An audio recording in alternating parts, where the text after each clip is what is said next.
এই যে বন্ধুরা, ঘরে 2 পিস কাতলা মাছ ছিল, ভাবলাম এই মাছ দুটো দিয়ে একটু তেল ঝাল বানাবো। সেই জন্য মাছটাকে একটু নুন হলুদ মাখিয়ে প্রথমে ভেজে নেব। কড়াই বসিয়ে সর্ষের তেল দিয়ে দিয়েছি, তেলটা গরম হয়ে গেছে। এবার আমি মাছটা ছেড়ে দিচ্ছি।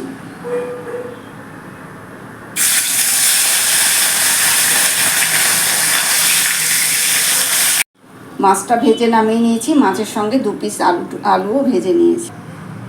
ওই তেলের মধ্যে একটা মাঝারি সাইজের পেঁয়াজ ঝিরি ঝিরি করে কেটে দিয়ে দিচ্ছি। একটা ছোট টমেটো ছোট ছোট টুকরো করে নিয়েছি, টমেটোটা দিয়ে দিচ্ছি। একটা কাঁচা লঙ্কা দিয়ে দিচ্ছি। পেঁয়াজ আর টমেটোটা মজে যাওয়ার জন্য এখানে স্বাদ মতো নুন দিয়ে দিচ্ছি। হলুদ, জিরে, ধনে আর কাশ্মীরি মির্চ একটু জল দিয়ে গুলে নিয়েছি। এই মিশ্রণটা আবার আমি পেঁয়াজের মধ্যে দিয়ে দিচ্ছি। মশলাটার সঙ্গে আমি ভাজা আলুটা দিয়ে দিয়েছিলাম। মশলাটা খুব ভালো করে কষা হয়ে গেছে। এবার আমি জল দিয়ে মাছটা ছেড়ে দেবো।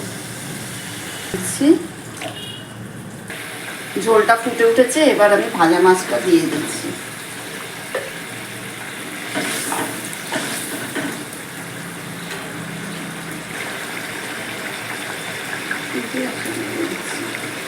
ভিডিওটা ভালো লেগে থাকলে লাইক, কমেন্ট আর সাবস্ক্রাইব করতে কিন্তু ভুলবেন না। সবশেষে আমি একটু ধনেপাতা দিয়ে দিচ্ছি। ঝোলটা মাখা মাখা হয়ে গেলে নামিয়ে নেব। ঝোলটা একদম টেনে গেছে, মাখা মাখা হয়ে গেছে। এবার আমি নামিয়ে নিচ্ছি। কাতলা মাছের তেল ঝাল রেডি।